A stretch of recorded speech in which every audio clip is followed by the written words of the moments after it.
দেখো মা আলু কেটে দিয়েছে, এবার আমি আলুগুলো একটু ভেজে নেবো, কারণ ও অফিস যাবে বলে। এই যে এখানে পেঁয়াজ কেটেছি, আমি আলু ভুজি করবো পেঁয়াজ দিয়ে।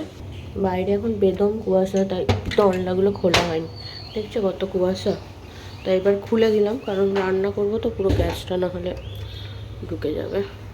এখন পেঁয়াজটা দিয়ে দিয়েছি, তেল আর জিরে দিয়ে এবার পেঁয়াজটা একটু ভেজে নেবো, তারপরে দেবো আলুটা। তো এখানে আলু ভাজা চাপিয়ে দিয়েছি অলরেডি, তো আলুটা হোক।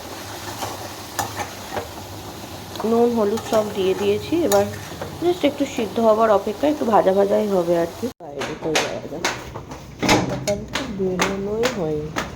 ওরে বাপরে কত কুয়াশা চারিদিকে, আর লাগছেও খুব সুন্দর, মনে হচ্ছে একটা অন্য জায়গায় পৌঁছে গেছি। কত কুয়াশা চারিদিকে।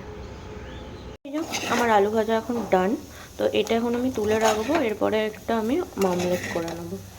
তো চলো এটা তুলে নিই চট।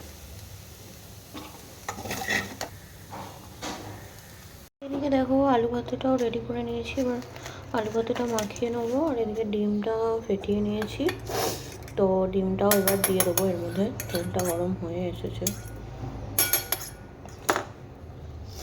তো চলো ডিমটা দিয়ে দিই। একসঙ্গে দুটো অমলেট করে নিচ্ছি, টাইম নেই অত।